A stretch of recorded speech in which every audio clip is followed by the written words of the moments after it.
All right, welcome to Beyond Soup, where I put up all sorts of stuff.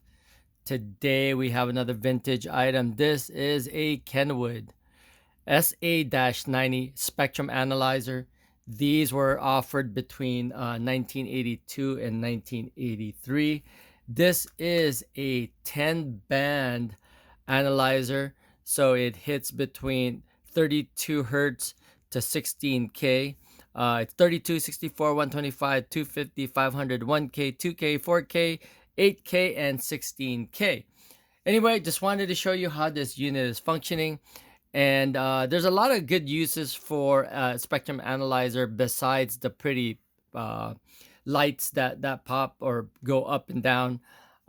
It's really great for analyzing your music or even troubleshooting as well.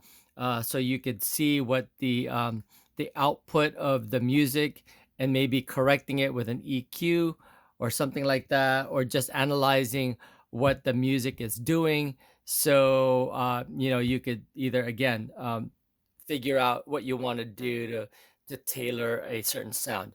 Anyway, again, wanted to show you how this unit is functioning. So let's go ahead and play music through it so you can see the dancing lights. Turn it on. Check the mic and make sure it sound right, boys.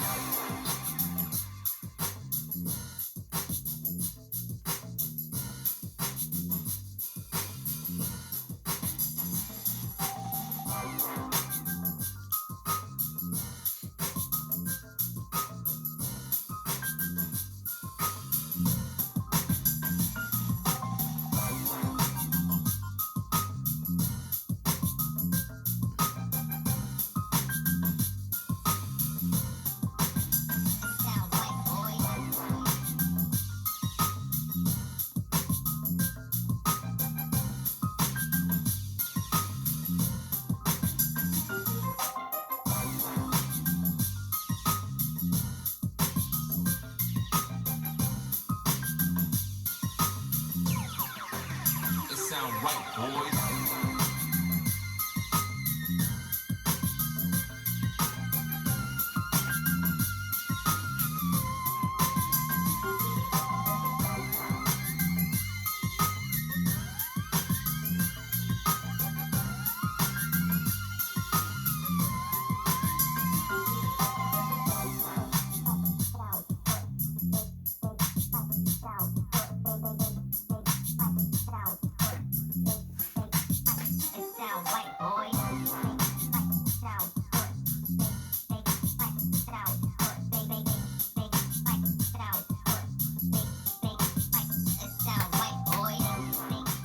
All right, as you can see, this thing is really cool to watch.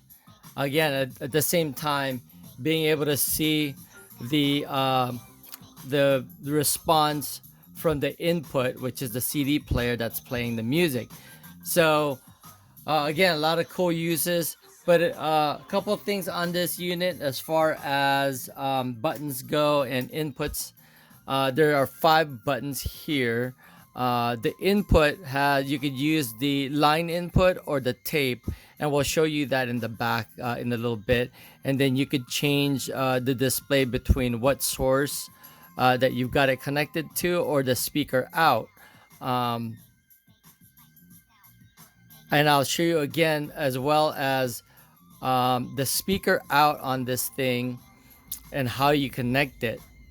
It's got buttons here, which is the mode between just left or just right signal or left and right signal. The other thing it has that's pretty useful if you're doing some analysis with your sound system is the pink noise generator. You could turn it on, and as you can hear, it's a uh, pink noise that's pretty much even when it comes to the output on it. Okay, and then you've got this attenuator or level adjustment, so you can increase or decrease the levels that you can see up here. So if I turn it all the way down, you'll notice that it'll go all the way down and pretty much disappear. Okay, and then as far as these side levels go, it is a specific input in the back that you would normally put your output from the speakers directly there. And what we've done here is we tapped into the output of the CD player and we just wide it. So we can, but the proper way is to actually get the input directly from the speakers of your system. So you could really see the lights go up higher on the left and rightmost display or indicator in the back. I mean in the front. This one and this one. See, as you can see, I'm barely putting any kind of output into it from RCAs coming in. It's just not enough power, not like from the speaker. That's why if you look at this, it goes up to like 1 watt, 5 watts, 20 watts, 70 watts. That's the output directly from a speaker. So when you're feeding it into the speaker out, that's what it's analyzing, this speakers. Okay, anyway, I hope that that helps, because I couldn't find any information out there or even a manual to this thing. And then as far as connection goes, you either can use the play or the source, and that again depends on the button here, whether you're putting or displaying the source or the speaker output, and then what line input, either the source or tape. And yeah, that's pretty much what I wanted to show you with this unit. It's pretty clean. It's got a little tiny scuff right here on the corner and then on top, but that's again something that's pretty much cosmetic that doesn't get seen when you're using this thing with other products. Okay, so some specs really quick.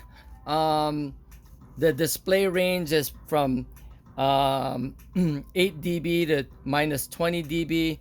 Input sensitivity at 30 millivolts. Output is 150 millivolts, and the impedance, output impedance, is 100 ohms. You can use this either on a 110, 120 in American or US, or you can switch it over to 220, 240 for European, or I guess also Japan. Dimensions on this thing is 17, almost 18 inches wide, 17 and 5/16, 2 1/4 inches tall, and then 6 and 5/8 inches deep. So probably not a problem of trying to put this in a rack or anything like that. Anyway, that's pretty much it. I hope you enjoyed that video, and if you did, please give it a thumbs up and possibly join the channel. That's Beyond Soup, where I put up all sorts of stuff. Thanks for watching, and I'll see you guys on the next video.